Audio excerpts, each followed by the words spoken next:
일부 일을 또 이제 지적했던데, 이 지금 18개 위원회인가에 그 과거사 관련 특별위원회가 있습니다.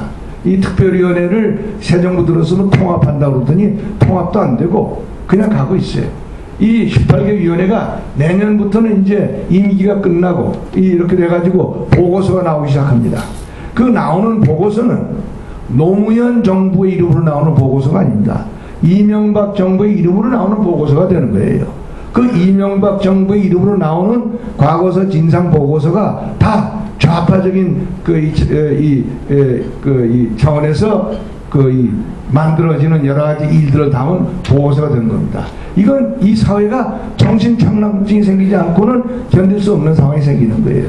여기에 대해서 이 정부가 뭔가 대책을 세워야 되는데 대책이 세워지고 있는 아무 흔적이 없어요.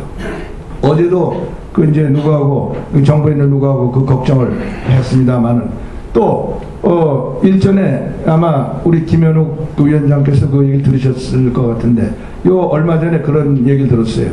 지금 대한문 앞에 설치됐던 그 추모 관련 무슨 저거를 갖다가 경찰이 그거를 정리를 못하니까 그 서정갑시에 국민행동본부가 가서 치웠죠. 그 치운 것 때문에 지금 국민행동본부가 강력범으로 남대문서에서 수사 대상이 돼서 대상이 되어 있습니다. 불려가가지고 강도 높은 신문을 받고 막 그러고 있어요. 그래가지고 이 국민행동본부에서 이게 무슨 일이냐고 그러니까 제가 이제 서정갑씨 말을 옮기면은 경찰에 있는 이제 동정적인 분들 얘기죠. 서울시내 여러 개 일선 경찰서의 형사과장들이 대부분이 노무현 정권 때 노무현의 신복이었다. 그렇기 때문에 이게 이 현 정부하고는 완전히 면종복배를 하는 사람들이다 라고 하는 얘기를 경찰에서 하더라 그런 얘기예요. 그래서 사실 요 며칠 전에 정정길 청와대 실장하고 넷이서 점심을 먹게 됐습니다. 김동길 선생, 조갑재, 서정갑, 이제 이상훈 장관, 이 김진홍 목사 이렇게 해서 점심을 먹는 자리에서 여러 가지 얘기가 나왔습니다만은 서정갑 씨가 그 얘기를 우리가 강력하게 이게 무슨 소리냐 그랬더니 뭐 열심히 적더라고요. 그럴 수가 없습니다. 이건 당장 시정하겠습니다 하고 적고 갔는데 아무런 시정된 적이 없어. 지금도 여전히 국민행동본부는 불려다니고 있고 그런 상황이 지금 상황이에요. 그러니까 이 정부가 뭔가 중간에 허리 부분에서 이 구정권의 잔재를 청소하기는 그냥 여전히 구정권의 잔재에 의해서 이 정권은 허리 아랫부분은 움직여 나가고 있는 현상이 지속되고 있는 것이 오늘의 현실이다. 여기에 진짜 민주주의 위기가 있는 거예요. 진짜 민주주의 위기가. 그래서 이것을 참 우리가 이 관심을 가지고 어떻게든지 해야 되겠는데 사실은 그게 이렇습니다. 참 답답함을 느끼는 것인데 제가 이제 주로 관심을 가지고 있는 남북관계를 가지고 보면은 이명박 대통령은 남북관계에 대해서 잘못된 행동을 한 일이 없어요. 이 양반이 이 남북관계에 관해서 이 양반이 그 입장을 그렇게 명백하게 자주 밝히질 않습니다. 이제 기본적으로 이 양반이 남북관계에 관해서 대북정책에 관해서 입장을 밝힌 것은 세 차례입니다. 하나는 후보 시절의 비핵개방 3차. 둘은 작년 2월 1일 날 월스트리트저널, 동아일보, 아사히신문하고 한 3개 신문 공동회견에서 한 소위 대북경협 4개 원칙. 그 다음에 작년 7월 11일 날 국회 개원 본회의에서 연설 세 번입니다. 세 번 다 대통령이 취한 입장은 제가 보기 흠잡을 게 없어요. 비핵개방 3처는 여기 향군에서 2007년 11월에 이명박 후보가 와서 연설한 걸 들으신 분도 계시겠지만 분명히 이명박 후보는 몇 차례 걸쳐서 얘기를 했어요. 비핵개방 3처의 비핵과 개방이 전제조건이다 그랬죠. 비핵과 개방이 돼야 3처를 할 수 있다 이랬습니다. 그건 잘못이 없습니다. 그 다음에 작년 2월 1일 날 그것은 이제 노무현 씨가 만든 14 공동선언에 경제 가지고 아주 무지무지하게 북한에 아주 무원칙하게 무책임하게 약속한 것이 있죠. 그것이 이제 11월 16일 날 한덕수 지금 미국에 가 있는 그 당시 총리가 북한의 김영수 총리하고 해서 뭐 합의하는 것이 11월 16일자 총리회담 합의에 또 담겨져 있는 엄청난 내용이 있습니다. 이거는 무책임한 그 내용인데 이것을 어떻게 해야 되느냐 하는 게 이명박 정부의 당면 현안이었죠.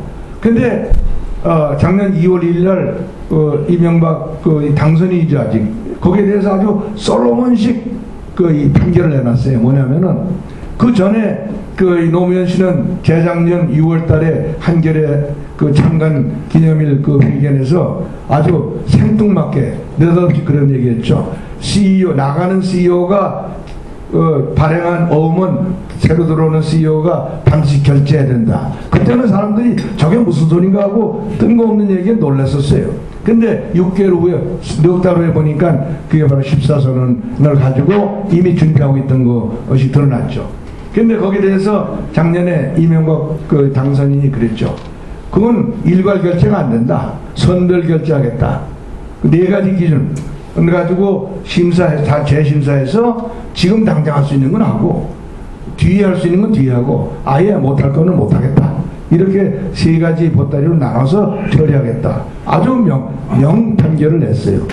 그 다음에 작년 7월 11일 날 국회 본회의 발언에서 그날 금강산 박항자 여인 총격 사례가 있었기 때문에 여러 가지 문제가 생겼습니다만은 그 연설 자체에서 처음에는 그날 아침에 있었던 사건으로 인한 흥분도 있고 그래가지고 많은 보수 세력에 속한 분들은 대통령이 그날 연설에서 남북 대화를 전면 재개하자 하는 얘기를 했다고 해서 굉장히 이명박 대통령을 공격을 했습니다.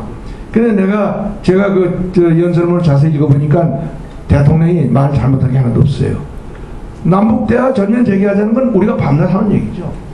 그런데 거기다가 대통령이 뭐냐면 남북 대화를 전면 재개하면은 거기서 7.4 남북 공동성명과 남북 기본합의서, 비핵화 공동선언, 그 다음에 6.15선언, 14선언 다 책상에 올려놓고 왜 이 합의된 문건들이 이행되지 않는지 좀 따져서 허심탄회하게 얘기를 하자. 그렇게 얘기했어요.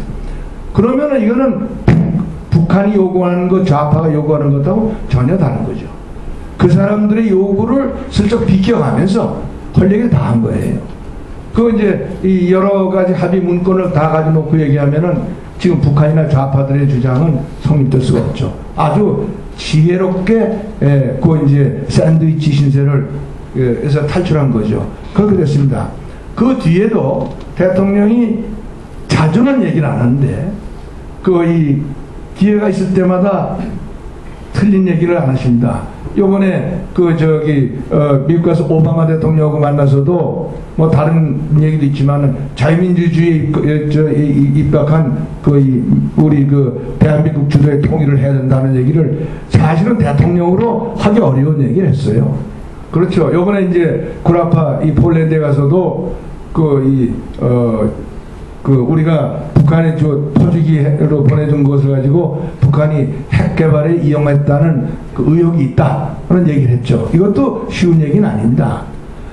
옳은 얘기를 했죠. 또 그 전에 작년 7월 11일 날 금강산 사태에 대해서도 금강산 사태가 발생하니까 그 당시에 우리 정부는 어떻게 했느냐.